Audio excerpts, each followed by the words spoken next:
ഓഫീസിൽ കൂടെ ജോലി ചെയ്യുന്നതിൽ കവിഞ്ഞ് ഇത്രയും വലിയ ഗിഫ്റ്റ് തരാൻ അവനാരാ? ഇങ്ങനെ പ്രസംഗിക്കുന്നതിന് മുമ്പ് പറ്റിയ അവൻ തന്നതുപോലെ ഒരു വില കൂടിയ ഗിഫ്റ്റ് നീ ഒരിക്കലെങ്കിലും വാങ്ങിച്ചു കാണിക്കും. നേരെ നോക്കി 2 വർഷം മുമ്പ് ആദ്യമായി ശ്രീലുവിനെ കണ്ട നിമിഷം എനിക്കിപ്പോഴും ഓർമ്മയുണ്ട്. ബീച്ച് സൈഡിൽ എൻ്റെ സ്ഥിരം ഹാങ് ഔട്ട് പ്ലേസ് ആയ കാഫേയിൽ ഞാൻ കണ്ട പുഞ്ചിരി നിറഞ്ഞ മുഖം, അതാണ് ശ്രീലു. പിന്നീടുള്ള ഓരോ ദിവസവും ശ്രീലു ചിരിച്ചില്ലെങ്കിലും ഞാൻ ശ്രമിച്ചുകൊണ്ടേയിരുന്നു.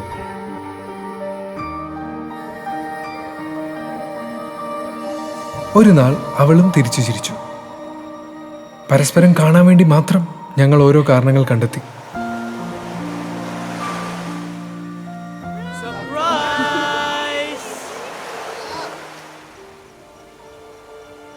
രണ്ട് വർഷം മുമ്പുള്ള വാലന്റൈൻസ് ദിനത്തിൽ ഞാൻ എൻ്റെ ഹൃദയം അവൾക്ക് നേരെ നീട്ടിയപ്പോൾ അവൾ അത് സ്വീകരിച്ചു. ഞങ്ങളുടെ സുഹൃത്തുക്കളെ സാക്ഷിയാക്കി ഞങ്ങൾ ഒരുമിക്കാൻ തീരുമാനിച്ചു. കേരളത്തിലെ ഏറ്റവും വലിയ ധനിക കുടുംബങ്ങളിൽ ഒന്നായ ഇന്ദ്രപ്രസ്ഥം തറവാടിലെ ദേവേന്ദ്രവർമ്മയുടെ ചെറുമകൻ ഋഷിൻ വർമ്മയാണ് ഞാൻ. എന്നാൽ അതുവരെ ഞാൻ ആരാണ്, എൻ്റെ കുടുംബം എന്താണ് എന്ന് ഞാൻ അവളോട് പറഞ്ഞിരുന്നില്ല.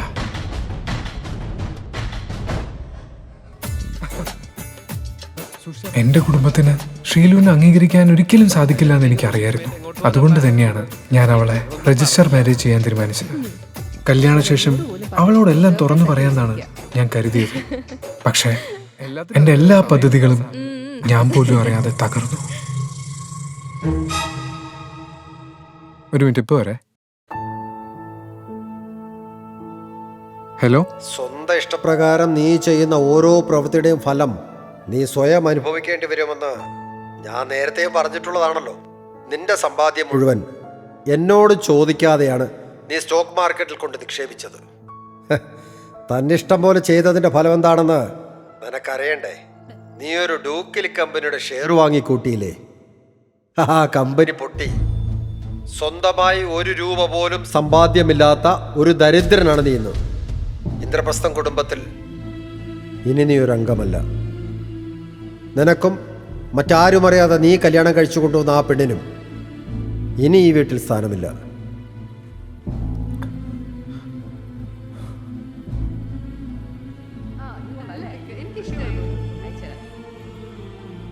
കെട്ടിയ പെണ്ണുമായി എങ്ങോട്ട് പോകണമെന്ന് അറിയാതിരുന്ന ഘട്ടത്തിലാണ് ശ്രീലക്ഷ്മി പറഞ്ഞതുപോലെ അവളുടെ വീട്ടിലേക്ക് കാലുവെച്ചത്.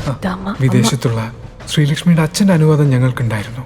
എന്നാൽ ശ്രീലക്ഷ്മിയുടെ അമ്മയായ ദേവയാനി അമ്മ, നിന്നെ സ്വന്തമായിട്ട് പോറ്റാൻ പോലും പറ്റാത്ത ഒരു മണ്ണുണ്ണിയാണല്ലോ നീ കണ്ടുപിടിച്ചത്. കഷ്ടം. ഒരു ജോലിക്ക് വേണ്ടി ഞാൻ ഒരുപാട് അലഞ്ഞു, ഒന്നും ശരിയായില്ല. ശ്രീലക്ഷ്മിയുടെ വീട്ടിലെ അടുക്കളക്കാരനായി മാറേണ്ടി വന്നു. ഇങ്ങനെയെങ്കിലും നിന്നെ കൊണ്ടൊരു പ്രയോജനം ഉണ്ടാവട്ടെ. ഇതാണോ ഋഷി നിന്റെ ക്ലീനിങ്? ചുമ്മാ ഇരുന്ന് തിന്നാ മാത്രം പോരാ, അതിനനുസരിച്ച് പണിയെടുക്കണം. ഞാനത് നന്നായി വൃത്തിയാക്കിയതാ. ഓ, അപ്പൊ ഞാൻ കള്ളം പറഞ്ഞു എന്നാ? അയ്യോ, അങ്ങനെയല്ല, എന്റെ തെറ്റാ. ഞാൻ ഒന്നുകൂടി നന്നായി ക്ലീൻ ചെയ്യാം. വേഗം ആവട്ടെ, എന്നിട്ട് വേണം തുണി അലക്കിയിടാൻ. അയ്യോ, അത് ഞാൻ രാവിലെ തന്നെ ശ്രീലക്ഷ്മിയുടെ തുണികൾ മുഴുവൻ അലക്കിയിട്ടതാണല്ലോ. അവളുടെ തുണിയല്ല, ഞാൻ എന്റെ തുണിയുടെ കാര്യമാണ് പറഞ്ഞത്. ഈ അപമാനം മുഴുവൻ ഞാൻ സഹിച്ചത് ശ്രീലുവിന് വേണ്ടി മാത്രമായിരുന്നു. എന്നിട്ടും പലപ്പോഴും അവൾ എന്നെ മനസ്സിലാക്കാതെ പോയി. അമ്മ എന്നെ വഴക്ക് പറയുമ്പോഴും വീട്ടുജോലി ചെയ്യിപ്പിക്കുമ്പോഴും അവൾ മൗനമായി കണ്ടു നിന്നു. 7 കോടി രൂപയുടെ കടബാധ്യതയാണ് കമ്പനിക്കുള്ളത്. അത് പരിഹരിക്കണമെങ്കിൽ 4 കോടി രൂപ നിക്ഷേപിക്കാൻ ആരെങ്കിലും ഉടൻ തന്നെ വരണം. അങ്ങനെ ആര് വരും ശ്രീലു? എനിക്കറിയില്ല മീനാക്ഷി, എനിക്ക് ഒന്നും അറിയില്ല. ഈ ജോലി കൂടെ പോയി ഞാൻ ഇനി എന്ത് ചെയ്യും? ശരത്ത് വിചാരിച്ചാൽ നടക്കുന്നതാണ് എനിക്ക് തോന്നുന്നത്. അവനാണെങ്കിൽ നേരത്തെ തന്നെ നിന്നോടൊരു സോഫ്റ്റ് കോർണർ ഉണ്ടല്ലോ. പണ്ടവൻ പ്രപ്പോസ് ചെയ്യാനിരുന്നപ്പോഴല്ലേ നീ ഋഷിയും തമ്മിൽ റിലേഷനിലായത്. എന്നിട്ട് കല്യാണശേഷം നീ കഷ്ടപ്പെടുന്നത് കണ്ടപ്പോൾ അവൻ നിനക്ക് ജോലി ശരിയാക്കി തന്നു. സംസാരിച്ചിരുന്നു, ശരത്തെല്ലാം നോക്കിക്കോളാം എന്നാ പറഞ്ഞേ. പക്ഷെ ഉള്ളിലൊരു പേടി. അവന് പണ്ടേ ശ്രീലുവിലൊരു നോട്ടുള്ളതാണ്. ശ്രീലുവിൻ്റെ പ്രശ്നം പരിഹരിക്കാൻ ഇന്ദ്രപ്രസ്ഥത്തിൽ ആരുടെയും കാല് പിടിക്കാൻ ഞാൻ തയ്യാറായിരുന്നു. 4 കോടിയല്ലേ നിന്റെ പ്രശ്നം, അത് പരിഹരിക്കാൻ എന്നെ കൊണ്ട് സാധിക്കും. ഋഷി, 4 രൂപയുടെ കാര്യമല്ല ഞങ്ങൾ പറയുന്നത്, 4 കോടിയുടെ കാര്യമാണ് പറയുന്നത്. എൻ്റെ ശ്രീലു, ഇങ്ങനെ ഒരു കോമാളിയാണല്ലോ നീ കല്യാണം കഴിച്ചത്. എന്റെ ജീവിതം വെച്ചുള്ള തമാശകൾ ഇനിയെങ്കിലും നിർത്തിക്കൂടെ ഋഷി? എത്രയാന്ന് പറയാൻ സഹിക്കുക. മടുത്ത്, ശരിക്കും മടുത്ത്. ഒന്ന് പോയി തരാവോ?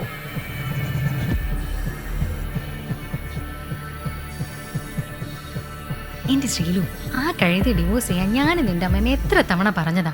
എന്തിനാണ് ഇതുപോലെ ഒരു ഭാരം നീ ഇനിയും ചുമക്കുന്നത്? കഴുതല്ലേ, ഈ പറയുന്നത് മാറ്റി പറയുന്നൊരു ദിവസം വരും. അന്ന് എന്നെ ആദരവോടുകൂടി നോക്കുന്നവരിൽ നീയും കാണും മീനാക്ഷി. മീനാക്ഷി പറയുന്നതാണ് ശരി. ഋഷി ഇപ്പോൾ വെറും ഒരു കോമാളിയായി മാറിയിരിക്കുന്നു. ശ്ശേ.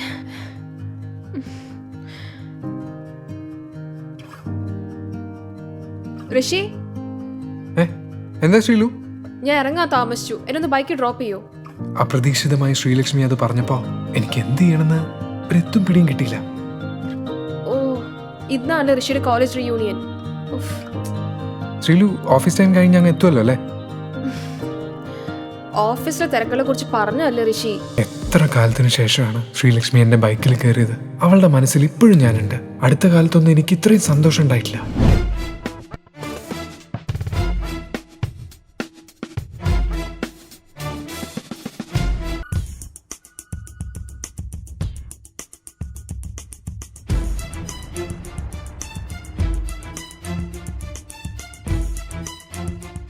Hey, good morning, Sri Lakshmi. Hi, good morning.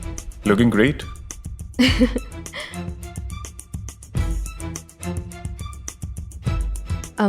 Sarath, ഋഷിയാണ് എന്നെ ഡ്രോപ്പ് ചെയ്തേ.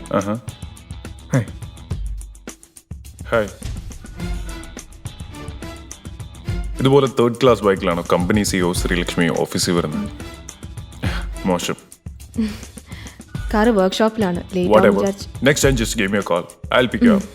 Okay. By the way, I have something for you.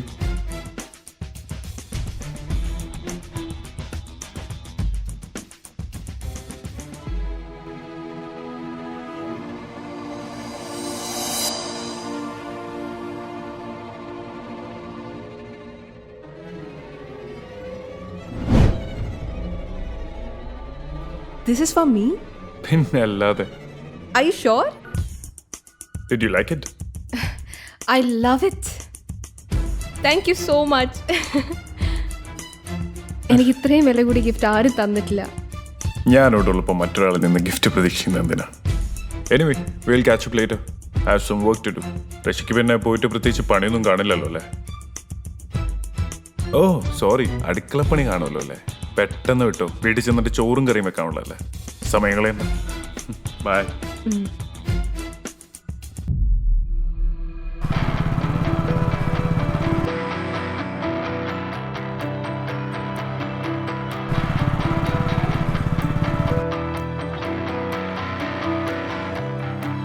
ഋഷീൻ ഇത്ര ചീപ്പായിട്ട് സംസാരിക്കരുത്. ശരത് എന്റെ ബെസ്റ്റ് ഫ്രണ്ട് ആണ്. അന്ന് ഞാൻ നീ പറയുന്ന പോലെ കേൾക്കാം. ഈ ഋഷിൻ പ്രതാപ് ആരാണെന്ന് എല്ലാവരും അറിയാൻ പോകുന്നതേ ഉള്ളൂ. ഇനി ആ ശരത്ത് ഗിഫ്റ്റും കൊണ്ട് ശ്രീലുവിന്റെ അടുത്തേക്ക് വരുന്നത് എനിക്കൊന്ന് കാണണം. വീണ്ടും അവൻ യാത്ര തുടർന്നു. ഏറെ നേരത്തെ യാത്രയ്ക്കൊടുവിൽ വണ്ടി ഒരു വലിയ വീടിന് മുൻപിൽ നിർത്തിയപ്പോൾ തന്നെ ഋഷിയുടെ ഫോണിൽ ഒരു നോട്ടിഫിക്കേഷൻ സൗണ്ട് കേട്ടിരുന്നു. പോക്കറ്റിൽ നിന്നും ഫോൺ എടുത്ത് നോക്കിയപ്പോൾ ശ്രീലക്ഷ്മിയുടെ മെസ്സേജ് ആയിരുന്നു അതെന്ന് ഋഷിന് മനസ്സിലായി. എന്ത് മെസ്സേജാണെന്ന് അറിഞ്ഞില്ലെങ്കിലും ശ്രീലക്ഷ്മിയുടെ മെസ്സേജ് ആണെന്ന് കണ്ടപ്പോൾ തന്നെ ഋഷിയുടെ മുഖമൊന്ന് വിടർന്നു. നേരത്തെ ഞാൻ നിന്നോട് അങ്ങനെ സംസാരിച്ചപ്പോ നിനക്ക് ഹാർട്ടായോ? സോറി കേട്ടോ. ഇന്ന എന്റെ ഫാമിലിയിൽ ആ ഗെറ്റ് കുറന്നുള്ള കാര്യം നിനക്ക് ഓർമ്മയുണ്ടല്ലോ അല്ലേ? അപ്പോ ഈവനിങ് ഞാൻ നേരത്തെ എത്തും. പിന്നെ തനിക്ക് പറ്റുമെങ്കിൽ ഏതെങ്കിലും ഒരു നല്ല ഡ്രസ്സ് വാങ്ങി വെക്കണം. കാരണം തനിക്കറിയാലോ എന്റെ ഫാമിലി മെമ്പേഴ്സിന്റെ സ്വഭാവം. നിന്നെ ജഡ്ജ് ചെയ്യാൻ കിട്ടുന്ന ഒരവസരവും അവർ പാഴാക്കില്ല. അവളുടെ മെസ്സേജ് വായിച്ചതും ഋഷിയുടെ ചുണ്ടിലൊരു പുഞ്ചിരി വിരിഞ്ഞു. ഹേയ്, താൻ പേടിക്കാതെ ശ്രീലു. ഞാൻ തനിക്ക് പെർഫെക്റ്റ് ആയ ഹസ്ബൻഡാണെന്ന് നിന്റെ ഫാമിലി മെമ്പേഴ്സ് എന്നെ പറയുന്ന രീതിയിലെ ഇന്ന് ഞാൻ ആ ഗെറ്റ് ടുഗദർ പാർട്ടിയിൽ വരൂ. അപ്പോഴും ബൈക്കിൽ തന്നെ ഇരുന്നിരുന്ന ഋഷിൻ തലയിലുണ്ടായിരുന്ന ഹെൽമറ്റ് ഊരി ബൈക്കിൽ നിന്നും എഴുന്നേറ്റ് മുന്നിൽ കാണുന്ന വലിയ വീട്ടിലേക്ക് നോക്കി നിൽക്കെ അവന്റെ മനസ്സാകെ ചെറിയൊരു വേദന പടരുന്നുണ്ടായിരുന്നു. 2 വർഷം മുൻപ് വരെ താൻ ജീവിച്ചിരുന്ന വീട്, അവിടെ ഇപ്പോൾ ഒരു അന്യനായി കയറിപ്പോകേണ്ടി വന്ന ഈ അവസ്ഥയും 2 വർഷങ്ങൾക്കപ്പുറം തന്നെ ഇറക്കി വിട്ടതുമെല്ലാം ഓർത്ത് അവനൊന്ന് നെടുവേർപ്പിട്ടുകൊണ്ട് മുൻപിലേക്ക് നടന്നു. അരമണിക്കൂർ നീണ്ട മുഷിപ്പിക്കുന്ന കാത്തിരിപ്പിനൊടുവിൽ ആ മുറിയുടെ വാതിൽ തുറന്നുകൊണ്ട് ഋഷിന്റെ ചെറിയച്ഛൻ പ്രദീപ് വർമ്മ അവിടേക്ക് വന്നു. ഹായ് ഋഷി. മുത്തച്ഛന് ചെറിയൊരു വയ്യായിക. അത് കാരണം വരാൻ പറ്റില്ല. അതുകൊണ്ടാ നിന്നെ മീറ്റ് ചെയ്യാനായി അദ്ദേഹം എന്നെ പറഞ്ഞയച്ചത്. ഞാൻ മുത്തച്ഛനോടൊരു കാര്യം ആവശ്യപ്പെട്ടിരുന്നു. അതെന്തായി? ഋഷി തന്റെ ചെറിയച്ഛനെ നോക്കി ചോദിച്ചു. ആ, അതിന്റെ കാര്യം അദ്ദേഹം നോക്കുന്നുണ്ട്. അത് നടന്നാലും ഇല്ലെങ്കിലും നീ ഞങ്ങളെ സഹായിക്കണം ഋഷി. അന്ന് നിനക്ക് സംഭവിച്ചതുപോലെ ഇവിടെയും ചെറിയ പ്രശ്നങ്ങൾ. ഞങ്ങൾ പണം നിക്ഷേപിച്ച പല സംരംഭങ്ങളും പാളിപ്പോയി. ഇപ്പോ നീ ഒന്ന് സഹായിച്ചില്ലെങ്കിൽ നമ്മുടെ ബിസിനസ്സുകളെല്ലാം കൈവിട്ടു പോകുന്ന അവസ്ഥയാ. ഋഷിയെ നോക്കി സങ്കടത്തോടെ അയാൾ അത് പറഞ്ഞെങ്കിലും ഋഷിയുടെ ഭാവം അയഞ്ഞിരുന്നില്ല. ഞാൻ ആവശ്യപ്പെട്ട കാര്യം നടന്നില്ലെങ്കിൽ ഞാൻ എന്തിനാ നിങ്ങളെ സഹായിക്കുന്നത്? ആ ലോജിക്ക് എനിക്ക് അങ്ങോട്ട് മനസ്സിലാവുന്നില്ല. നിങ്ങളെ സഹായിക്കാൻ എന്തെങ്കിലും ഒരു റീസൺ ഉണ്ടെങ്കിൽ പറ ചെറിയച്ച, ഞാൻ ആലോചിക്കാം. ഋഷി തനിക്ക് അടുത്തുണ്ടായിരുന്ന ചെയറിലേക്ക് ഇരുന്നു കൊണ്ട് പറഞ്ഞു. ഋഷി, നീയും ഈ ഫാമിലിയിൽ ഒരു അംഗമല്ലേ? അപ്പോ ഇങ്ങനൊരു സാഹചര്യം വന്നാ നിനക്കും ഈ ഫാമിലിയെ രക്ഷിക്കേണ്ട ചുമതലയുണ്ട്. പ്രദീപ് പറഞ്ഞു നിർത്തിയതും ഋഷിൻ പൊട്ടിച്ചിരിച്ചു പോയിരുന്നു. നല്ല തമാശയായിട്ടുണ്ടല്ലോ ചെറിയച്ച. അല്ല, അന്നെന്നെ ഇവിടുന്ന് പുറത്താക്കുമ്പോ ഞാൻ ഈ വർമ്മ ഫാമിലിയിലേ അല്ലെന്ന് മുത്തച്ഛൻ പറഞ്ഞത് നിങ്ങൾ ഇത്രയും പെട്ടെന്ന് മറന്നോ? പിന്നെ ഞാനിപ്പോ ഉള്ള ഫാമിലി എന്ന് പറഞ്ഞാൽ അതെന്റെ ഭാര്യയുടെ ഫാമിലിയാ. അതേ എനിക്ക് ഫാമിലി എന്ന് പറയാനിപ്പോ ആകെയുള്ളൂ. ഋഷി അതേ ചിരിയോടെ തന്നെ പറഞ്ഞു. നീ ഞങ്ങളെ ഹെൽപ്പ് ചെയ്താ നമ്മുടെ ത്രൈവ് മീഡിയ നിന്റെ പേർക്ക് എഴുതി തരാമെന്ന് മുത്തച്ഛൻ പറഞ്ഞിട്ടുണ്ട്. So please Rishi. Thrive media അഖിലാമ്മയുടെ പേരിലല്ലേ? ഓ, അതെനിക്ക് തരാവുന്ന. എന്നാലും സ്വന്തം സ്വത്തിൽ നിന്ന് ഒന്നും തരില്ല. നിങ്ങളുടെ നേട്ടത്തിന് എന്ത് നിങ്ങൾ ചെയ്യും, അതെനിക്കറിയാം, അവൻ പറഞ്ഞു. ത്രൈവ് മീഡിയ നമ്മുടെ കുടുംബ ബിസിനസ്സാണ്. ഉയർന്ന ലാഭമുള്ള കമ്പനിയാണ്. അത് പൂർണ്ണമായും ഇനി നിന്റേതായിരിക്കും. മുത്തച്ഛൻ എല്ലാം ശരിയാക്കിയിട്ടുണ്ട്. പ്രദീപ് അങ്ങേയറ്റം താഴ്മയായും ത്രൈവ് മീഡിയ എന്ന തങ്ങളുടെ തന്നെ അധീനതയിലുള്ള one of the leading television ചാനലിന്റെ കാര്യവും പറഞ്ഞത് കേട്ട് ഋഷി ഒരു നിമിഷം നിശ്വസിച്ചു. അങ്ങനെയൊന്നും പറയാതെ. അതിന്റെ ഒന്നും ആവശ്യമില്ല. എന്നെക്കൊണ്ട് പറ്റുന്നതാണെങ്കിൽ ഞാൻ സഹായിക്കാൻ ചെറിയച്ച. എത്ര എമൗണ്ടാ വേണ്ടത്? ഇറ്റ്സ് ജസ്റ്റ് 8,000 crore ഋഷി. എന്റെ ചെറിയച്ച, ഈ ജസ്റ്റ് 8,000 crore ഒന്നും എന്റെ കൈവശം ഇല്ല. ഇല്ലാത്തത് എവിടെ പോയി ഉണ്ടാക്കി തരാനാ? മുത്തച്ഛൻ ചോദിച്ചാ കൊച്ചുമോൻ നോ ഡീല് പറഞ്ഞു പോയെന്ന് പറഞ്ഞേക്ക്. അപ്പൊ ശരിയെന്നാ, ഞാൻ പോവാ. അത്രയും പറഞ്ഞ് ഋഷി തിരിഞ്ഞു നടക്കാൻ തുടങ്ങിയതും പ്രദീപ് അവന്റെ കയ്യിൽ പിടിച്ച് ദയനീയമായി അവന്റെ കണ്ണുകളിലേക്ക് നോക്കി. മോനെ, പഴയതൊന്നും മനസ്സിൽ വെച്ച് ഇങ്ങനെ ദയയില്ലാതെ പറയല്ലേ. എല്ലാം ഇട്ടിട്ട് പോവല്ലേ. നീ ഇന്ന് 8,000 കോടി സഹായിച്ചാ നമ്മുടെ ഫാമിലി ബിസിനസ് നിലനിൽക്കും. അല്ലെങ്കിൽ കുടുംബം തകരും. അത് നിലനിർത്താൻ നിയോഗിക്കപ്പെട്ടവൻ നീയാണ്. ഈ ഒരു സമയത്ത് നിന്നെ കൊണ്ടല്ലാതെ മറ്റാർക്കും ഒന്നും ചെയ്യാൻ പറ്റില്ല. നീ ഒന്ന് ആലോചിച്ച് നോക്ക്. നിന്റെ കൂടെ ഫാമിലിയല്ലേ ഈ വർമ്മ ഫാമിലി, ഈ ഇന്ദ്രപ്രസ്ഥം? ദയനീയമായി അയാൾ ചോദിച്ചു. പക്ഷെ ചെറിയച്ച, എനിക്കിപ്പോ ഒരു വലിയ എമൗണ്ട് കിട്ടി എന്നുള്ളത് സത്യമാണ്. എന്നുവെച്ച് അത് ചെറിയച്ചൻ പറയുന്ന എമൗണ്ടിന്റെ അത്രയൊന്നും വരില്ല. 9,300 കോടി ഇല്ലേ നിനക്ക് ഋഷി? ഞങ്ങൾ ഒന്ന് സഹായിച്ചൂടെ നിനക്ക്? ഓഹ് കമോൺ ചെറിയച്ച, ഞാൻ ചുമ്മാ പറഞ്ഞതാ.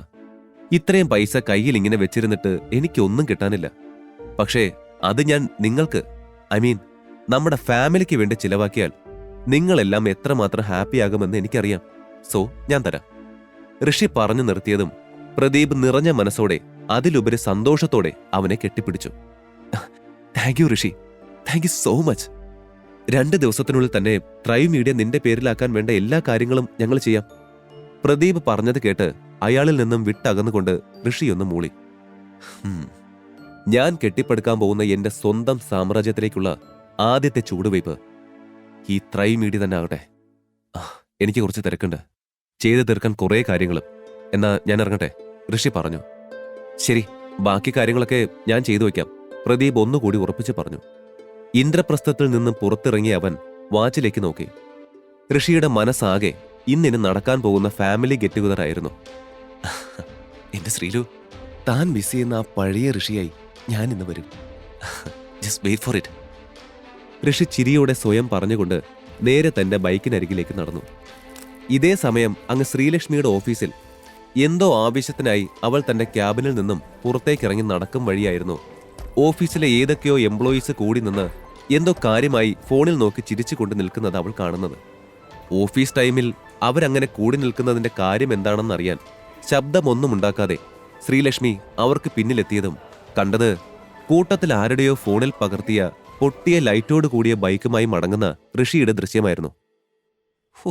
എന്റെ ദൈവമേ, ഇങ്ങനൊരു കോമാളി! ഏതോ ഒരു എംപ്ലോയി ആ ദൃശ്യത്തിലെ ഋഷിയെ നോക്കി ചിരിച്ചുകൊണ്ട് പറഞ്ഞു. അതെ, ശരിക്കും വല്ലാത്തൊരു മനുഷ്യൻ തന്നെ. ആ ലൈറ്റ് പൊട്ടിയത് നോക്കുകൂടിയും ചെയ്യാതെ പോകുന്ന പോക്ക് കണ്ടാലറിയാം ഇതുപോലെയുള്ള തുക്കട വണ്ടി സ്ഥിരമായി ഉപയോഗിക്കുന്ന ആളാണെന്ന്.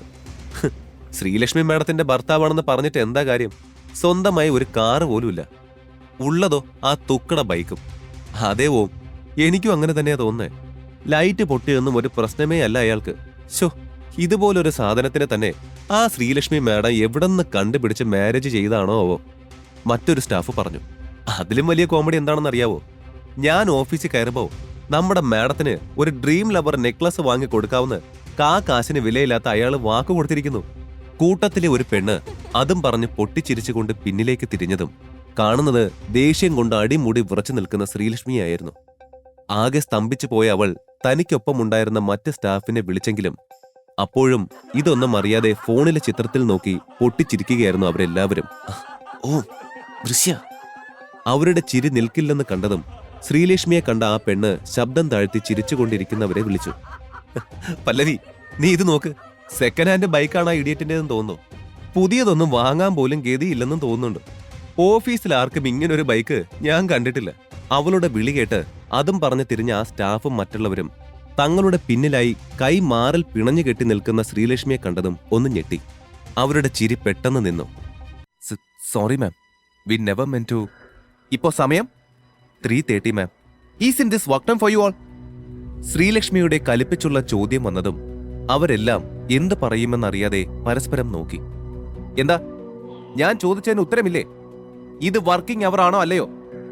വർക്കിംഗ് അവറാണ് മാം. ആണെങ്കിൽ പിന്നെ നിങ്ങൾ എന്താ ഇവിടെ ചെയ്യുന്നത്? ശ്രീലക്ഷ്മിയുടെ ചോദ്യം കേട്ട് തപ്പി തടഞ്ഞുകൊണ്ട് അവിടെ ഉണ്ടായിരുന്നവർ എന്തോ പറഞ്ഞു തുടങ്ങിയതും ശ്രീലക്ഷ്മി ദേഷ്യത്തോടെ 5 സെക്കൻഡിൽ എല്ലാവരും തിരികെ നിങ്ങളുടെ സീറ്റിലേക്ക് പോയില്ലെങ്കിൽ പിന്നെ അവിടേക്ക് ഒരിക്കലും പോവേണ്ടി വരില്ല. അതേ ദേഷ്യത്തിൽ തന്നെ ശ്രീലക്ഷ്മി പറഞ്ഞു തീർന്നതും ഭയത്തോടെ എല്ലാവരും ഒട്ടും സമയം കളയാതെ തങ്ങളുടെ സീറ്റുകളിലേക്ക് ഓടിയിരുന്നു. പിന്നെ നിങ്ങൾക്കറിയാത്ത പലതും ഉണ്ടെന്ന് എനിക്ക് തോന്നുന്നുണ്ട്. എല്ലാ കാര്യങ്ങളും ഞാൻ നിസ്സാരമായി തള്ളിക്കളയുമെന്ന് ആരും വിചാരിക്കണ്ട. ശ്രീലക്ഷ്മി എല്ലാവരെയും ഒന്ന് നോക്കിക്കൊണ്ട് പറഞ്ഞു. അവളുടെ ഓരോ വാക്കും കത്തി പോലെ മൂർച്ചയുള്ളതായിരുന്നു. ശ്രീലക്ഷ്മി അപ്പോൾ തന്നെ തിരികെ തന്റെ ക്യാബിനിലെത്തി ദേഷ്യത്താലെ തന്റെ ഡോറ് കൊട്ടിയടച്ചു. എനിക്കറിയാം ഋഷി, നീ അവര് പറയുന്ന പോലെ ഇടിയിട്ടൊന്നും അല്ലെന്ന്. എന്നിട്ട് എന്തിനാ എല്ലാവരും നിന്നെപ്പറ്റി ഇങ്ങനെയൊക്കെ പറയുന്ന? എനിക്കൊന്നും സഹിക്കുന്നില്ല ഋഷി. എനിക്ക് നിന്നെ ആ പഴയ ഋഷിയായി തിരികെ വേണം. എനിക്കാവുന്നില്ല ഋഷി, ഇതൊന്നും കേട്ടുകൊണ്ടിരിക്കാൻ എനിക്കാവുന്നില്ല. ശ്രീലക്ഷ്മി അവിടെ തല ചായച്ചുകൊണ്ട് സ്വയം പറഞ്ഞുകൊണ്ടിരുന്നു. ഇതേ സമയം ഋഷി വീട്ടിലേക്ക് മടങ്ങും വഴി തന്റെ പഴയ കോളേജ് സുഹൃത്തുക്കളിൽ നിന്നും അല്പം മുൻപേ തനിക്ക് വന്ന ഒരു ഫോൺ കോളിനെ കുറിച്ച് ഓർക്കുകയായിരുന്നു. ഋഷി, ക്രിസ്റ്റൽ ക്ലബിൽ ഷാർപ്പ് 4 o'clock ആവുമ്പോൾ എത്തണം. നമ്മുടെ പഴയ ഡിഗ്രി ബാച്ചിന്റെ ചെറിയൊരു ഗെറ്റ് ടുഗദർ ഏർപ്പാടാക്കിയിട്ടുണ്ട്. സോ എന്തായാലും വരണം, പോണം, എല്ലാവരെയും കാണണം. എത്ര കാലമായി എല്ലാവരെയും കണ്ടിട്ട്. ഇത്തവണ എന്തായാലും പോയി എല്ലാവരെയും കാണണം. ഋഷി ചിന്തിച്ച് തീർന്നപ്പോഴേക്കും വീടിന് മുൻപിലെത്തിയിരുന്നു. കോളിംഗ് ബെൽ അമർത്തിയതും ദേവയാനി അമ്മ വന്നവന് വാതിൽ തുറന്നു കൊടുത്തു. നീ വന്നോ? ഞാൻ നിന്നെ വിളിക്കാൻ തുടങ്ങുകയായിരുന്നു. നീ പെട്ടെന്ന് തന്നെ വന്നത് ഏതായാലും നന്നായി. എന്താ അമ്മായി, എന്തെങ്കിലും അത്യാവശ്യം ഉണ്ടായിരുന്നോ? നിന്റെയും ലച്ചു മോളുടെയും കല്യാണം കഴിഞ്ഞിട്ടിപ്പോ 2 വർഷമായില്ലേ? എന്നിട്ടും എന്താ ഇത്രയായിട്ട് മോൾക്ക് വിശേഷമൊന്നും ആവാത്തത്? നിനക്കോ നിന്റെ വീട്ടുകാർക്കോ പാരമ്പര്യമായി ഇങ്ങനെ എന്തെങ്കിലും പ്രശ്നമുണ്ടോ? ഋഷിയെ നോക്കി സംശയത്തോടെ അവർ ചോദിച്ചത് കേട്ട് ഋഷി നെറ്റി ചുളിച്ചു. ഏയ്, അങ്ങനെയൊന്നും ഇല്ല അമ്മായി. എന്താ അമ്മായി, എന്താ പെട്ടെന്ന് ഇങ്ങനെയൊക്കെ ചോദിക്കുന്നത്? പിന്നെ ഞാൻ എങ്ങനെയാ ചോദിക്കേണ്ടത്? എന്റെ മോൾക്കും എനിക്കൊന്നും പാരമ്പര്യമായി അങ്ങനെ പ്രശ്നങ്ങളൊന്നും ഇല്ലതാനും. അതുകൊണ്ട് എന്താ കാര്യമെന്നറിയാൻ നീയും നിന്റെ ഫാമിലിയും ഒരു ചെക്കപ്പ് നടത്തിയേ പറ്റൂ. എന്തിനാ അമ്മായി അതൊക്കെ? അതിന്റെ ആവശ്യമൊന്നുമില്ല എന്ന് നീ തീരുമാനിച്ചാൽ മതിയോ? നിന്റെ വീട്ടുകാരെ പറ്റിയൊന്നും ഞങ്ങൾക്ക് കാര്യമായി ധാരണ പോലുമില്ല. അതുകൊണ്ട് മര്യാദയ്ക്ക് എത്രയും വേഗം നിന്റെ പാരന്റ്സിനെയും വിളിച്ചോണ്ട് പോയി ടെസ്റ്റ് ചെയ്യുന്നതാവും നിനക്ക് നല്ലത്. അതുകൊണ്ട് തിരിച്ചു പറയാതെ ഞാൻ പറഞ്ഞത് ചെയ്താൽ മതി. അല്പം കനത്ത സ്വരത്തിൽ അവർ പറഞ്ഞത് കേട്ട് ഋഷി എന്ത് പറയുമെന്നറിയാതെ ഒരു നിമിഷം കുഴഞ്ഞു. അതൊക്കെ ഞാൻ ചെയ്തോളാം. ഇപ്പൊ എനിക്ക് അർജന്റായി ഒരു ഗെറ്റ് ടുഗദറിന് ജോയിൻ ചെയ്യാനുണ്ട്. ഞാൻ പോയിട്ട് പെട്ടെന്ന് ഫാമിലി പാർട്ടിയുടെ ടൈമിന് മുൻപേ എത്താം. ഋഷി തന്റെ മുറിയിലേക്ക് പോകാൻ ആഞ്ഞുകൊണ്ട് പറഞ്ഞു. വളരെ കുറഞ്ഞ സമയത്തിനുള്ളിൽ തന്നെ കുളിച്ച് റെഡിയായി ഋഷി തന്റെ ബൈക്കും എടുത്ത് ക്രിസ്റ്റൽ ക്ലബിന് മുമ്പിലെത്തി. ഹേയ് ഋഷി, ബൈക്കിൽ നിന്നും ഇറങ്ങുമ്പോൾ ഋഷി തന്റെ പിന്നിൽ നിന്നും ആ വിളി കേട്ടതും സംശയത്തോടെ തിരിഞ്ഞു നോക്കി. ഓ നവീൻ, നീയായിരുന്നോ? ഋഷിയുടെ ചോദ്യം കേട്ട് നവീൻ ചിരിയോടെ അവനടുത്തേക്ക് വന്നു നിന്നു. നീ ഈ ഡാമേജ്ഡ് ടൂ വീലറിലാണോ ഋഷി ഇങ്ങോട്ട് വന്നത്? പെട്ടെന്ന് ഋഷിയുടെ ബൈക്ക് ശ്രദ്ധിച്ച് അവജ്ഞ നിറഞ്ഞ സ്വരത്തിൽ നവീൻ ചോദിച്ചത് കേട്ട് ഋഷി ചിരിയോടെ തലയാട്ടി. അതിന്ന് രാവിലെ ഡാമേജ് ആയതാ. കുറച്ച് തിരക്കുള്ളത് കാരണം ശരിയാക്കാൻ സമയം കിട്ടിയില്ല. ഇത് ഞാൻ അധ്വാനിച്ചുണ്ടാക്കിയ പണം കൊണ്ട് ആദ്യമായി വാങ്ങിയ വണ്ടിയാ നവീൻ. എന്റെ ഋഷി, നിനക്ക് ആ പഴയ സ്വഭാവത്തിൽ നിന്നോ കോലത്തിൽ നിന്നോ ഒരു മാറ്റവും വന്നിട്ടില്ലല്ലോ. ഋഷിയെ നോക്കി നവീൻ പറഞ്ഞത് കേട്ട് അവനൊന്ന് ചിരിച്ചു. അതിപ്പോ നീയും മാറിയിട്ടില്ലല്ലോ നവീൻ. ഇപ്പോഴും അന്നത്തെ പോലെ തന്നെ ഹാൻസം ആൻഡ് സ്റ്റൈലിഷ് യങ് മാനായ ഇപ്പോഴും നീ നിൽക്കുന്നത്. പിന്നെ നിന്റെ കാറും സ്റ്റൈലിഷാണ്. ഋഷി തന്നെ പുകഴ്ത്തി പറഞ്ഞത് ഇഷ്ടമായതുപോലെ നവീൻ ഒന്ന് ചിരിച്ചുകൊണ്ട് അവനെയും കൂട്ടി നേരെ ക്ലബിനുള്ളിലേക്ക് ലക്ഷ്യം വെച്ച് നടന്നു. Hey guys! ക്ലബിനുള്ളിലേക്ക് ഋഷിയുടെ കൂടെ കയറിയതും അങ്ങിങ്ങായി കൂടി നിന്ന തന്റെ സുഹൃത്തുക്കളെ കണ്ട് നവീൻ കൈപൊക്കിക്കൊണ്ട് ഉറക്കെ വിളിച്ചതും എല്ലാവരുടെയും ശ്രദ്ധ അവന് നേരെ തിരിഞ്ഞു. Hey Naveen, wait, what is this? Is this a dream? ഈ ഋഷിനെന്താ നവീന്റെ കൂടെ? പഠിക്കുന്ന സമയത്ത് ആരും ശ്രദ്ധിക്ക പോലും ചെയ്യാത്ത ഋഷിനും അന്നത്തെ ഹാർട്ട് ത്രോബായിരുന്ന നവീനും. എന്നാലും ഇതെങ്ങനെ? എന്റെ ദൈവമേ! ഒട്ടും പോപ്പുലർ അല്ലാത്ത ഋഷിയുടെ കൂടെ താൻ കയറി വന്നപ്പോൾ ഉണ്ടായ കണ്ടു നിന്നവരുടെ റിയാക്ഷൻ നവീനെ നന്നായി സന്തോഷിപ്പിക്കുന്നുണ്ടായിരുന്നു. പക്ഷേ ഋഷിയുടെ അവസ്ഥ നേരെ തിരിച്ചായിരുന്നു. തന്റെ നേർക്കുയരുന്ന പലരുടെയും നോട്ടം കണ്ട് ഒരു നിമിഷം താൻ അന്യഗ്രഹ ജീവിയാണോ എന്ന് വരെ ഋഷി സംശയിച്ചു പോയി. ഇനിയും അവിടെ നിൽക്കാൻ വയ്യെന്ന് തോന്നിയ ഋഷി ചുറ്റും നോക്കി. നവീൻ, ഞാനപ്പോ അവിടെ കാണും, താൻ അവരോട് സംസാരിക്കുക. ഏതോ ഒരു ആളൊഴിഞ്ഞ ടേബിൾ കണ്ടതും നവീനോട് അത്രയും പറഞ്ഞ ശേഷം ഋഷി അതിനടുത്തേക്ക് നടന്നു. അഞ്ജലി! പെട്ടെന്ന് അവിടെ കൂട്ടത്തിലുണ്ടായിരുന്ന ഏതോ ഒരു പെൺകുട്ടിയുടെ ആശ്ചര്യത്തോടെയുള്ള ആ ശബ്ദം കേട്ട് ഋഷി ഉൾപ്പെടെ എല്ലാവരും ശബ്ദം കേട്ട ഭാഗത്തേക്ക് നോക്കി.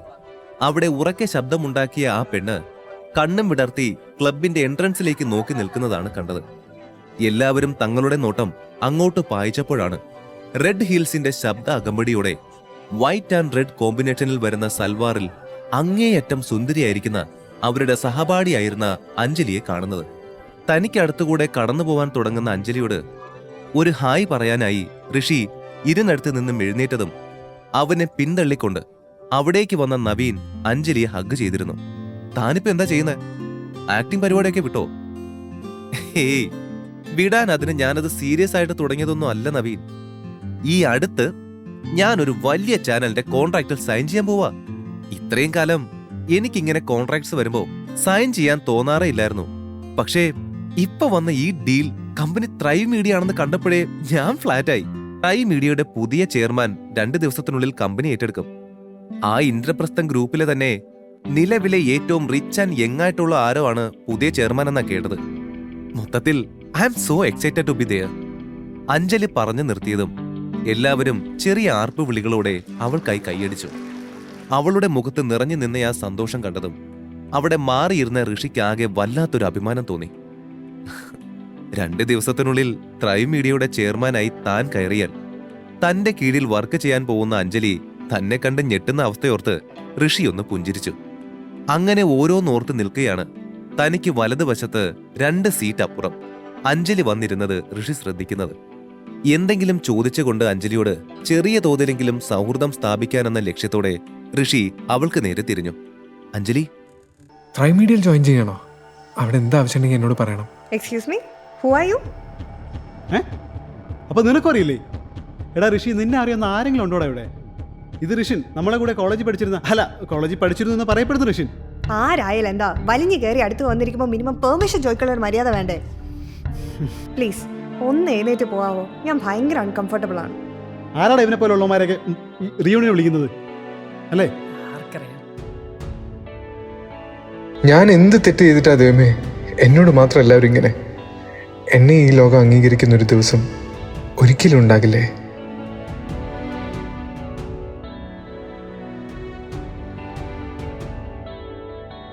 മനസ്സ് തകർന്ന് പുറത്തേക്ക് പോകുമ്പോഴാണ് എൻ്റെ ഫോൺ ശബ്ദിച്ചത്. പോക്കറ്റിൽ നിന്നും ഫോൺ എടുത്ത് നോക്കിയ ഋഷിൻ സ്ക്രീനിൽ തന്റെ ചെറിയച്ഛൻ പ്രദീപിന്റെ നമ്പർ കണ്ടതും സംശയത്തോടെ കോൾ അറ്റൻഡ് ചെയ്ത് ചെവിയിലേക്ക് ചേർത്തു. പറ ചെറിയച്ച, എന്താ കാര്യം? ഈസ് എവറിത്തിങ് ഓക്കെ ദേ? ഏയ്, ഇവിടെ എല്ലാം പെർഫെക്റ്റ് ആണ് ഋഷി. അദ്ദേഹം പറഞ്ഞത് കേട്ട് ഋഷി നെറ്റി ചുളുക്കി. അതായത് ഋഷി, നീ മുത്തച്ഛനോട് ആവശ്യപ്പെട്ട ഡിമാൻഡ് പ്രകാരമുള്ള ഒരു കാര്യം ഇന്ന് നടക്കും. മറ്റേത് ഒരല്പ സമയമെടുക്കുമെന്ന് നിന്നോട് പറയാൻ പറഞ്ഞിട്ടുണ്ട് അദ്ദേഹം. പ്രദീപ് പറഞ്ഞത് കേട്ട് ഋഷിക്ക് സന്തോഷം തോന്നി. ഞാൻ വെച്ച ഡിമാൻഡിൽ ഏത് കാര്യം ഇന്ന് നടക്കുമെന്ന് പറഞ്ഞത്? എനിക്കറിയില്ല മോനെ. എന്നോട് അദ്ദേഹം പറഞ്ഞത് ഞാൻ അതുപോലെ നിന്റെ അടുത്തും പറഞ്ഞു. അത്രേ ഉള്ളൂ. അടുത്ത കാര്യം എന്താന്ന് വെച്ചാ, നാളെ നീ ട്രൈവ് മീഡിയയുടെ ഹെഡ് ഓഫീസിലേക്ക് വരണം. എന്താ ചെറിയ നാളെയോ? ഋഷി ചെറിയൊരു ഞെട്ടലോടെ ചോദിച്ചത് കേട്ട് പ്രദീപ് ഒന്ന് ചിരിച്ചു. ഏയ്, നാളെയാണല്ലോ എന്ന് ഓർത്ത് നീ പേടിക്കേണ്ട ഋഷി. നിനക്ക് യാതൊരു ബുദ്ധിമുട്ടും ഉണ്ടാവാതിരിക്കാൻ ഞാനൊരു എഫിഷ്യന്റ് ആയ പേഴ്സണൽ അസിസ്റ്റന്റിനെ നിനക്കായി ഏർപ്പാടാക്കിയിട്ടുണ്ട്. പേഴ്സണലായും ഒഫീഷ്യലായും എന്ത് സംശയം ഉണ്ടെങ്കിലും സഹായം ആവശ്യമാണെങ്കിലും നിന്നെ ആ കുട്ടി സഹായിക്കും. കോൺട്രാക്ട് ഡീറ്റെയിൽസ് ഞാൻ നിന്റെ വാട്സാപ്പിൽ ഷെയർ ചെയ്തിട്ടുണ്ട്. She will be your staff from today onwards. ഇനി ഇതിൽ എന്തെങ്കിലും സംശയം ഉണ്ടെങ്കിൽ നിനക്ക് എന്നെ വിളിക്കാൻ ഋഷി മോനെ. ബട്ട് ഇപ്പൊ എനിക്ക് കുറച്ച് തിരക്കുണ്ട്. ഞാൻ കോള് വെക്കും കേട്ടോ. Bye and all the very best മോനെ. പ്രദീപ് സൗമ്യമായി പറഞ്ഞത് കേട്ട് ഋഷി ഒന്ന് മൂളി. ഫോൺ വിളി കഴിഞ്ഞ് ഋഷി അങ്കലാപ്പോടെ ഇരിക്കുന്നത് കണ്ട് ആരുഷ് ഋഷിയോട് കാര്യം തിരക്കിയതും ഋഷി മുഴുവൻ കാര്യങ്ങളും വള്ളി പുള്ളി വിടാതെ അവനോട് പറഞ്ഞു. കാര്യം മുഴുവൻ കേട്ടതും ആരുഷും അത്ഭുതത്തോടെ അവനെ നോക്കി. ഋഷിയുടെ ഫോൺ റിങ് ചെയ്തു തുടങ്ങിയിരുന്നു. വിളിക്കുന്നത് ശ്രീലക്ഷ്മിയാണെന്ന് കണ്ടതും ഋഷിയുടെ മുഖം വിടർന്നു. 100 ആയിച്ച ശ്രീലുന്. ആളെപ്പറ്റി പറഞ്ഞ് നാവെടുത്തില്ല. അതിനു മുൻപേ വിളിച്ചു. അതും മനസ്സിൽ ഓർത്തുകൊണ്ട് ഋഷി കോൾ അറ്റൻഡ് ചെയ്ത് ഫോൺ കാതോട് ചേർത്തു. ഹലോ ഋഷി, താൻ ഫംഗ്ഷന് പോകാനുള്ള ഡ്രസ്സ് എടുത്തോ? ഫോൺ എടുത്ത പാടെയുള്ള ശ്രീലക്ഷ്മിയുടെ ചോദ്യം കേട്ട് അതുവരെ ഋഷിയുടെ മുഖത്തുണ്ടായിരുന്ന ചിരിയെല്ലാം മാഞ്ഞു. പെട്ടെന്ന് തന്നെ ഋഷി ശ്രീലക്ഷ്മിയോട് എന്തൊക്കെയോ ഒഴിവ് കഴിവ് പറഞ്ഞ് ഫോൺ വെച്ച് ആരുഷിനെ നോക്കി. എന്താടാ, എന്തെങ്കിലും പ്രശ്നമുണ്ടോ? ആരുഷ് സംശയത്തോടെ ചോദിച്ചു. മറുപടിയായി ഋഷി ശ്രീലക്ഷ്മിക്ക് ഡ്രസ്സ് എടുക്കാൻ പോകണമെന്ന് പറഞ്ഞ് ആരുഷിനെയും കൂട്ടി ഋഷി നേരെ ഒരു മോളിലേക്ക് പോയി. എന്നാൽ അവർക്കിഷ്ടപ്പെട്ടതൊന്നും കിട്ടിയില്ല. ഇനിയിപ്പോ എന്താ ഋഷി ചെയ്യാ? ഏകദേശം എല്ലാ ഷോപ്പും നമ്മൾ കവർ ചെയ്ത് കഴിഞ്ഞല്ലോ. ഋഷിയെ നോക്കി നെടുവീർപ്പോട് ആരുഷ് പറഞ്ഞത് കേട്ട് ഋഷി ഒരു സെക്കൻഡ് എന്ത് ചെയ്യണമെന്ന് അറിയാതെ നിന്നുപോയി. അങ്ങനെ നിൽക്കെ ഋഷിയുടെ ഫോണിലേക്ക് പെട്ടെന്നൊരു അൺനോൺ നമ്പറിൽ നിന്നും കോൾ വന്നു. ഡ്രസ്സ് കിട്ടാത്ത ടെൻഷനിൽ നിൽക്കെ ഋഷി ആദ്യം ആ കോൾ നോക്കിയില്ല. വീണ്ടും ഫോൺ റിംഗ് ചെയ്തപ്പോൾ കോൾ എടുത്തു. Hello Rishi sir, I am Niharika Mahadev, your personal assistant. മറുപുറത്ത് നിന്നും ആ വാക്കുകൾ കേട്ട് ഋഷി നെറ്റി ചുളിച്ചു. താൻ നിഹാരികയാണെന്നും എന്റെ പേഴ്സണൽ അസിസ്റ്റന്റ് ആണെന്നുമുള്ളതൊക്കെ ഓക്കെ, പക്ഷെ എന്താ ഇപ്പൊ വിളിച്ചതെന്ന് എനിക്ക് മനസ്സിലായില്ല.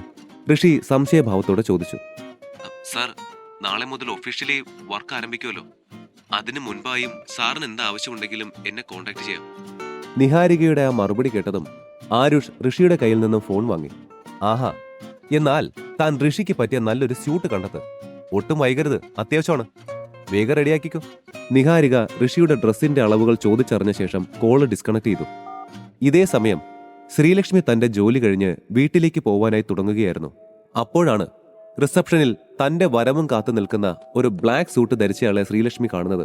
ശ്രീലക്ഷ്മി മാഡം അല്ലേ? ശ്രീലക്ഷ്മി നടന്ന് തനിക്ക് സമീപത്തെത്തിയതും അയാൾ ചോദിച്ചു. അതെ, എന്താ കാര്യം? ശ്രീലക്ഷ്മി അയാളോട് ചോദിച്ചു. മാഡത്തിന് ഇത് തരാൻ ഞങ്ങളുടെ സാറ് പറഞ്ഞു. കയ്യിലുള്ള റെഡ് ബോക്സ് അവൾക്ക് നേരെ നീട്ടിക്കൊണ്ട് അയാൾ പറഞ്ഞത് കേട്ട് കാര്യം മനസ്സിലാവാതെ ശ്രീലക്ഷ്മി ആ ബോക്സിലേക്കും അയാളെ മാറി മാറി നോക്കി.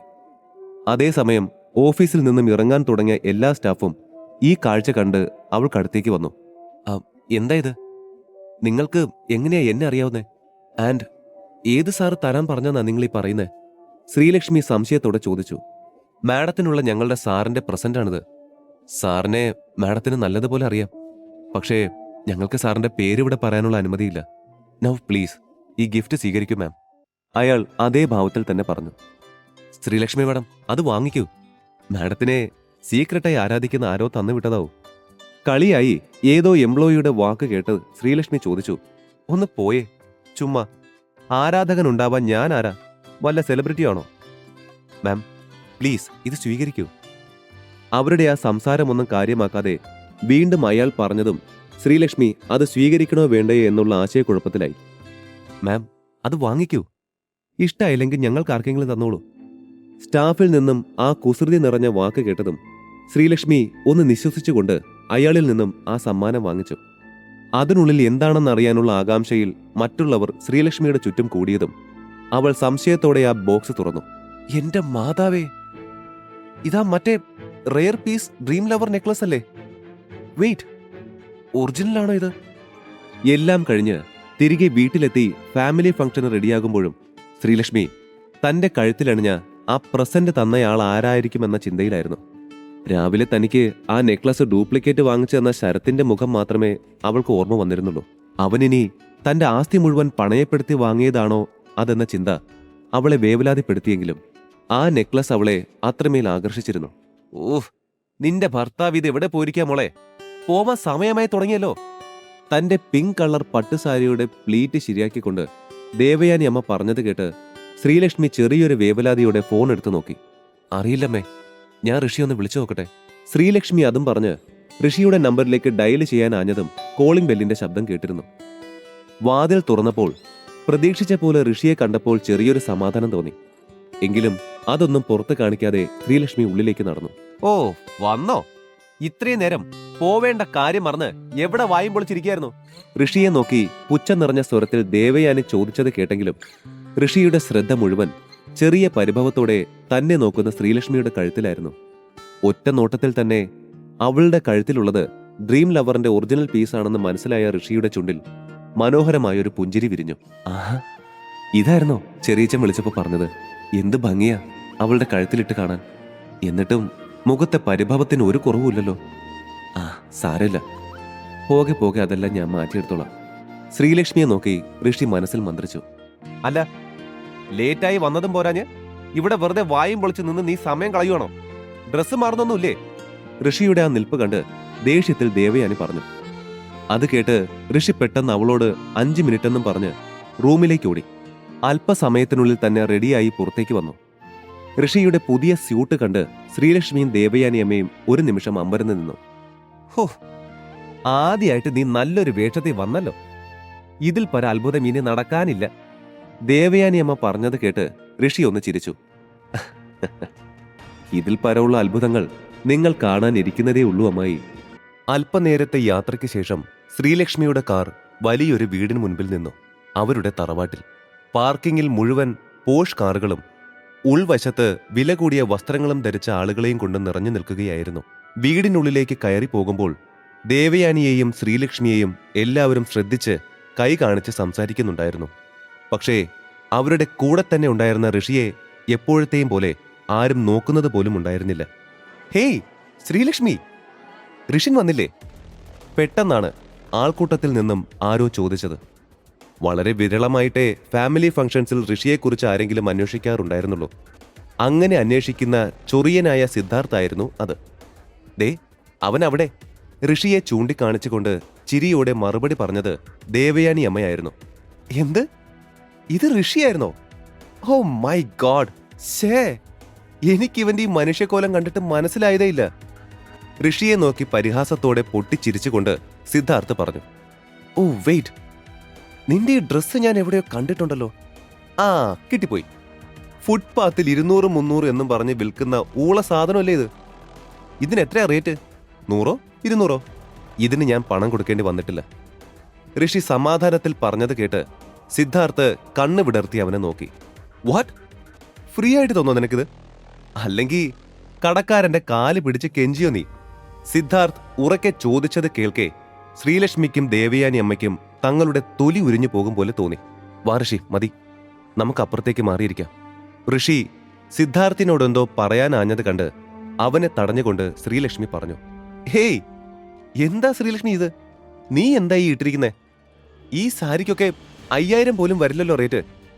ഋഷിയെ കൂട്ടി പോവാനാഞ്ഞ ശ്രീലക്ഷ്മിയോടായി സിദ്ധാർത്ഥ് പറഞ്ഞത് കേട്ട് ശ്രീലക്ഷ്മി അവനെ നോക്കി ജാളിയോടെ ചിരിച്ചു. This is so bad Sreelakshmi.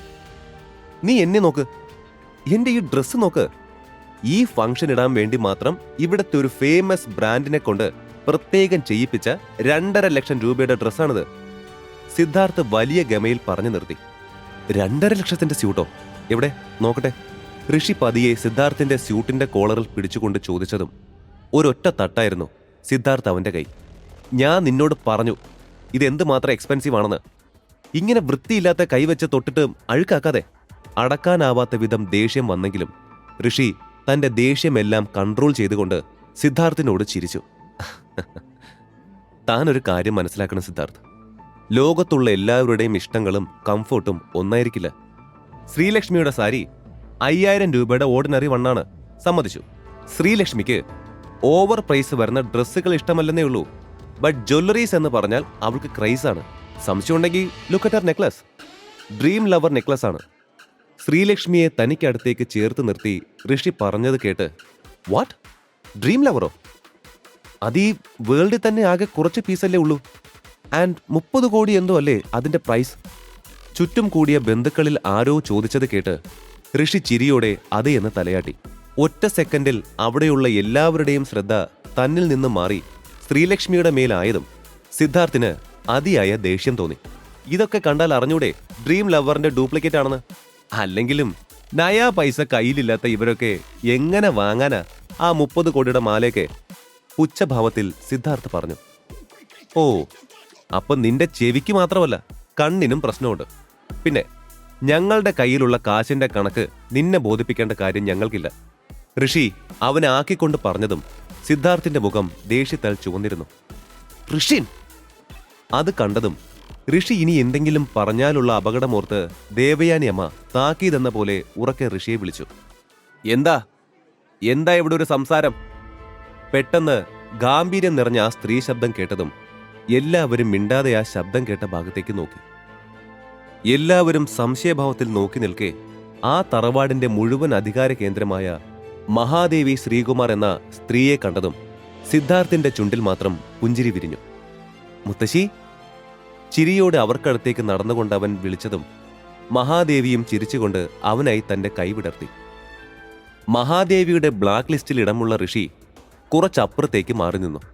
അപ്പോ ഏകദേശം എല്ലാവരും വന്ന സ്ഥിതിക്ക് നമുക്ക് പരിപാടി തുടങ്ങാമല്ലേ? മഹാദേവി തനിക്ക് മുൻപിൽ നിൽക്കുന്ന ബന്ധുക്കളെ നോക്കി പറഞ്ഞു. അപ്പോ ഞാൻ എല്ലാവരെയും ഇന്ന് ഇവിടേക്ക് വിളിച്ചു കൂട്ടിയത് ഒരു പ്രധാന വിവരം പറയാനാണ്. എല്ലാവർക്കും അറിയാലോ, പണ്ടൊരിക്കൽ ട്രൈ മീഡിയ എന്ന മറ്റേ ഇന്ദ്രപ്രസ്ഥത്തിന്റെ ആ ഹ്യൂജ് കമ്പനിയുടെ പാർട്ണർഷിപ്പിന്റെ കാര്യത്തിൽ നമ്മുടെ വർമാസ് കമ്പനിക്ക് റിജക്ഷൻ കിട്ടിയത്. അന്ന് റിജക്ഷൻ കിട്ടിയെങ്കിലും ആ കമ്പനിയുടെ പാർട്ണർഷിപ്പ് കിട്ടാൻ നമുക്ക് മുൻപിൽ ഇപ്പോൾ വലിയൊരു വഴി തുറക്കപ്പെട്ടിട്ടുണ്ട്. മഹാദേവി പറഞ്ഞത് കേട്ട് സിദ്ധാർത്ഥും മറ്റുള്ളവരും കൂടെ ഋഷിയും കാര്യം മനസ്സിലാവാതെ അവരെ നോക്കി. മറ്റൊന്നുമല്ല, ട്രൈ മീഡിയയുടെ പഴയ ചെയർമാൻ മാറി പുതിയ ചെയർമാൻ നാളെ ചാർജ് എടുക്കും. അതും നമ്മുടെ സിദ്ധൂട്ടനേക്കാളും യങ്ങായ ഇന്ദ്രപ്രസ്ഥത്തിലെ ഏതോ ചെറുക്കനാണെന്നാ കേട്ടത്. അപ്പോ ഞാൻ പറഞ്ഞു വരുന്നത് എന്താണെന്ന് വെച്ചാ, നമ്മുടെ കൂട്ടത്തിൽ നിന്നും ഒരാൾ നാളെ ട്രൈ മീഡിയയിൽ പോയി പുതിയ ചെയർമാനെ കണ്ട് പാർട്ണർഷിപ്പിനെ കുറിച്ചുള്ള കാര്യങ്ങൾ സംസാരിച്ച് എങ്ങനെയെങ്കിലും കാര്യം സാധിക്കണം. അത്രയും റെപ്യൂട്ടഡ് ആയ ഒരു കമ്പനിയുമായി പാർട്ണർഷിപ്പ് കിട്ടിയാലുള്ള മെച്ചം ഞാൻ ആർക്കും പറഞ്ഞു തരേണ്ടല്ലോ, അല്ലേ?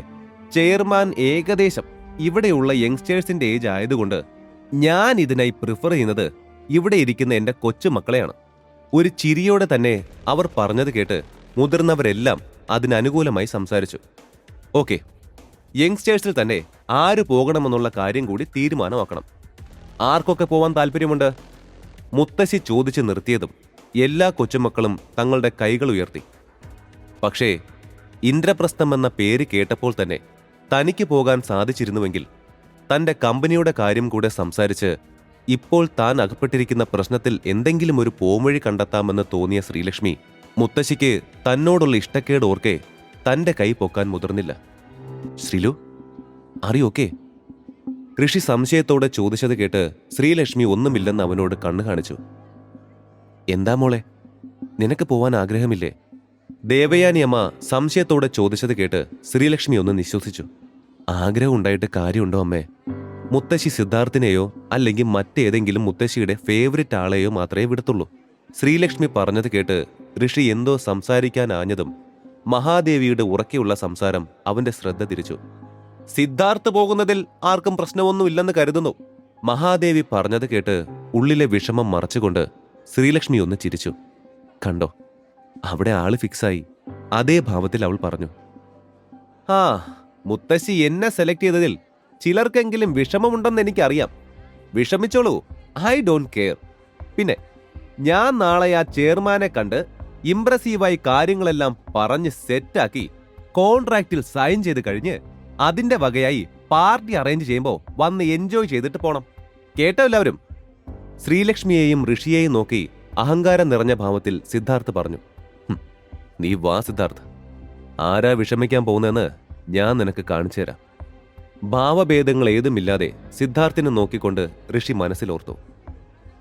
അല്പനേരം കൂടെ നീണ്ടുനിന്ന ആ ഫംഗ്ഷൻ അവസാനിച്ചു. വീട്ടിലെത്തിയപ്പോഴും ആകെ വിഷമിച്ചിരിക്കുന്ന ശ്രീലക്ഷ്മിയെ കണ്ട് ഋഷിക്കാകെ സങ്കടം വന്നിരുന്നു. എന്താ ശ്രീലു, എന്താ താൻ ഇങ്ങനെ സങ്കടപ്പെട്ടിരിക്കുന്നത്? ത്രൈമീഡിയയിലേക്ക് തനിക്ക് പോകാൻ ചാൻസ് കിട്ടിയില്ലല്ലോ എന്നോർത്തുള്ള സങ്കടമാണോ? നീ നോക്ക്, താൻ പോവാതെ ആ കോൺട്രാക്ട് ശരിയാവില്ല. ഇതെന്റെ വാക്കാ.